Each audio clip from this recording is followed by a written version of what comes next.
How's it going, guys? It is a beautiful Thursday night on the west side of Manhattan. I'm with my friend Carter and David behind the camera, and I want to talk to you about binge eating. And basically in this video, I want to go over several ways that if you struggle with binge eating, to help you overcome it. And I don't like to say fix it because it implies that it's something that is wrong with you. Binge eating isn't something that's wrong with you. Binge eating is something that many people struggle with. It's not normal, but it's common. And one of the first things I really want to start off with is that letting you know you aren't alone. It's very common. A lot of people struggle with it. And I think probably the most important thing to say is this. If you struggle with binge eating, there are people who are specialists who specialize, go figure. There are people who are specialists who work with people to help them overcome binge eating. If you are anxious or nervous or worried about being judged or not knowing what to do, or if you're struggling with binge eating and you don't know what to do, go see a specialist. Seriously, that's the #1 most important thing I can tell you in this video. What I'm gonna tell you is from my experience as a coach, working with people who've had eating disorders, how I've helped them overcome it. And hopefully it'll work for you, but also don't ever underestimate or feel embarrassed for going to see a specialist. Now, the major overarching concept that I think is very important for people to understand regarding binge eating is it's not a food issue. A lot of people ask me, what foods can I eat to stop binge eating? Or what foods cause binge eating? And this mindset, ironically, leads to more binge eating. Because what this mindset does is it separates foods into good foods and bad foods. And for a lot of people, this is very weird to hear, but I firmly, adamantly, severely don't believe in good foods or bad foods.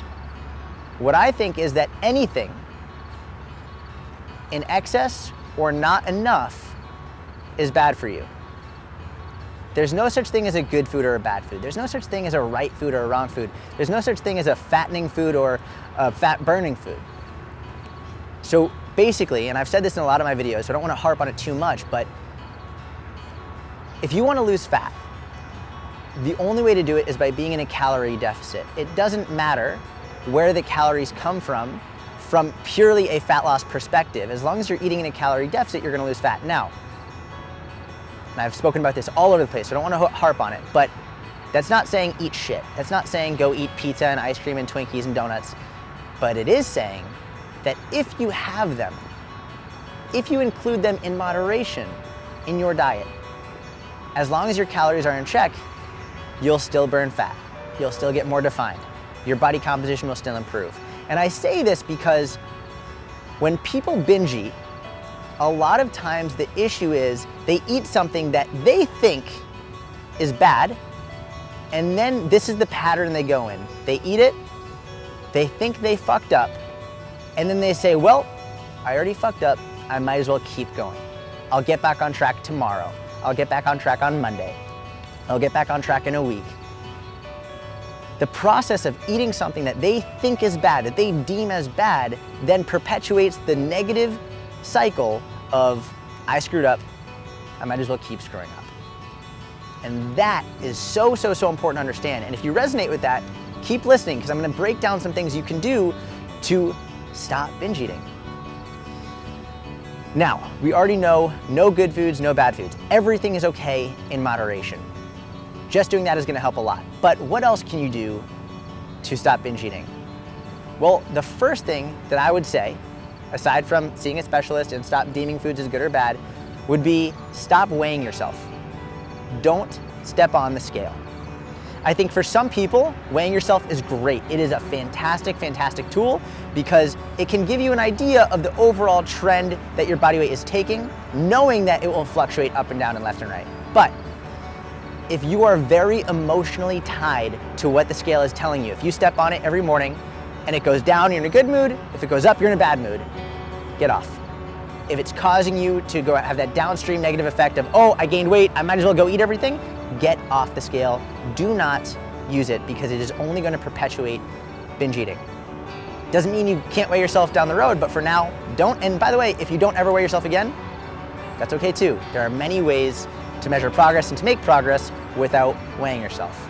Now let's say you had a really, really long day and you did well with your nutrition, you got a workout in, and you're home, it's getting late at night, maybe you're about to go to bed, and you start to feel a binge coming on, maybe a little bit anxious.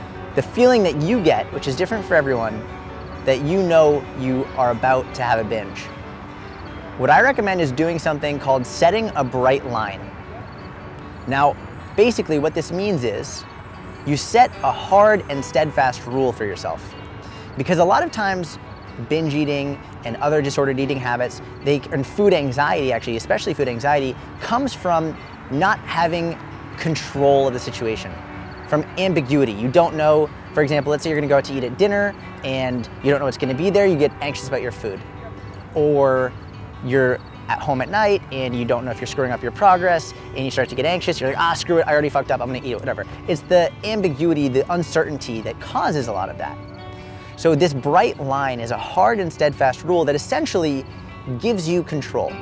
It takes away uncertainty, it takes away ambiguity. And I want to preface this by saying it's not fail-proof, it's not a magic pill, but it does work. And it does work very, very well. So give this a sincere shot. If you start to feel it coming on, or even before it happens, maybe just in the middle of the day, when you're preparing for what might happen down the line, set a rule for yourself what your first action is going to be when you feel a binge coming on. What is the first thing you're gonna do? One thing that I've recommended a lot with my clients, my inner circle members, that has worked very, very well, is saying, I'll have it in 20 minutes. Now, this strategy by saying, I'll have it in 20 minutes, gives you permission to eat it, so you're not feeling like you're restricted. If in 20 minutes you still want it, go ahead, have as much as you want, but wait 20 minutes. And what happens is a lot of the times when we're about to binge, we get so wrapped up, so amped up, so anxious, we just go right into it and we don't realize it happens very, very, very quickly. You get really full, you eat more than you think.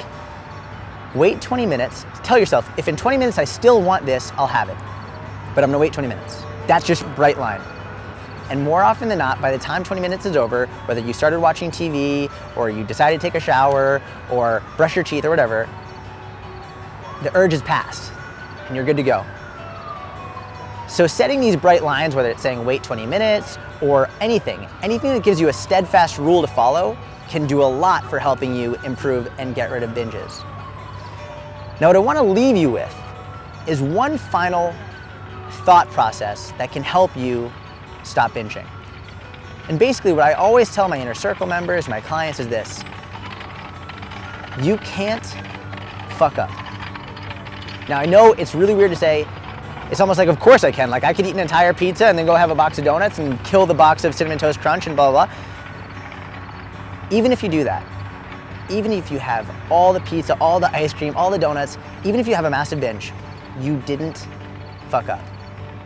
The only way that you can screw up, that you can mess up, is if you quit, if you don't try again.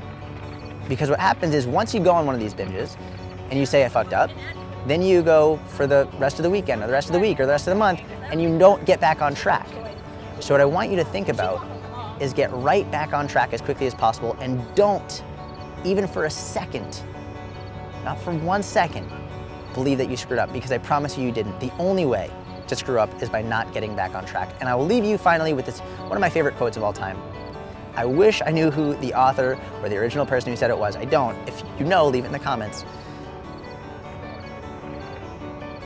Giving up because of a setback is like slashing your other 3 tires because you got a flat. Makes no sense. I hope this video helped. I hope it gave you confidence to know that you can stop binge eating if you're struggling with it, and you can succeed, and you will succeed as long as you don't quit. Please give this video a thumbs up, leave your comments below. I love you. Talk to you soon.